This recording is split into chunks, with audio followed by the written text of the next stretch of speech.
بسم اللہ الرحمن الرحیم قال النبی صلی اللہ علیہ وسلم لا يحقر احدکم نفسه قالوا یا رسول اللہ کیف يحقر احدنا نفسه قال یرى امر اللہ علیہ فیہ مقال ثم لا يقول فیہ فیقول اللہ عز وجل له یوم القیامت ما منعك ان تقول فی کذا وکذا فیقول خشیت الناس فیقول فإیایا کنت احق ان تخشى صدق اللہ العظیم۔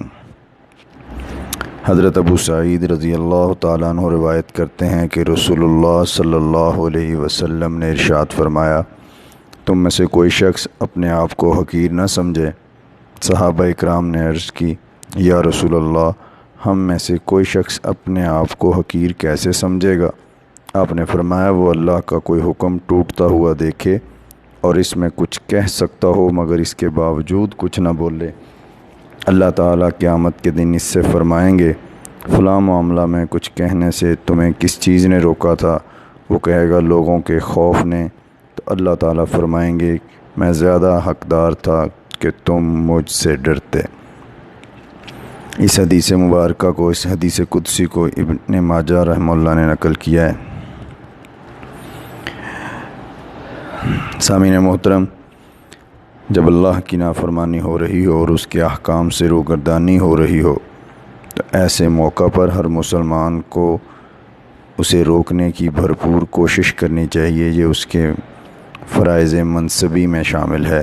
رسول اللہ صلی اللہ علیہ وسلم کی ایک اور حدیث مبارکہ میں بھی یہ بات آئی ہے کہ آپ نے برائی کو روکنے کے 3 درجات بیان کیے کہ اگر ممکن ہو سکے، طاقت رکھتے ہو تو اپنے ہاتھ سے روکو، اور اگر زبان سے روک سکتے ہو تو اس کے خلاف، برائی کے خلاف، جرم اور گناہ کے خلاف اپنی زبان سے آواز بلند کرو، اور اگر ایسا بھی ممکن نہ ہو تو کم از کم اپنے دل میں اس کو برا سمجھو۔ یہ ایمان کا ضعیف ترین درجہ ہے۔ اس میں اپنا کردار ادا کرنا، برائی کو روکنے میں، اللہ کے احکامات ٹوٹ رہے ہوں تو ان کو روکنے میں ضروری ہے، اور کردار ادا کرنے سے پہلو تہی نہیں کرنی چاہیے۔ اگر ایسے موقع پر ہمارے 1-2 جملے کسی کی عاقبت سنوار دیں تو اس میں ہمارا کیا نقصان ہے؟ اور اگر وہ شخص اپنی حرکت سے نہ باز آئے تب بھی ہمارا اجر تو اللہ کے یہاں محفوظ ہو جائے گا۔ یہ سمجھ کر کہ میں لوگوں کی نگاہ میں مذہبی بن جاؤں گا، لوگ مجھے انتہا پسند یا شدت پسند کہیں گے، اپنے آپ کو غیر جانبدار اور معتدل مزاج ثابت کرنے کے لیے منکرات و فواحش کو برداشت کر لینا، یہ سمجھنا کہ میرے کہنے سے کیا ہوگا، دراصل اپنے آپ کو حقیر سمجھنا ہے۔ حالانکہ جو شخص اللہ کی بات کرتا ہے اس کے ساتھ اللہ کی مدد و نصرت، تائید غیبی ہوا کرتی ہے۔ جس کے ساتھ کائنات کی سب سے بڑی طاقت ہو وہ حقیر یا کمزور نہیں ہوا کرتا۔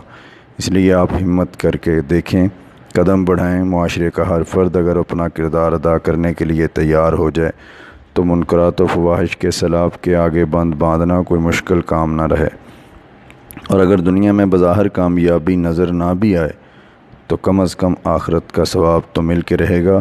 ہم اپنے فرائض کی انجام دہی سے وہ اس کو پورا کر لیں گے۔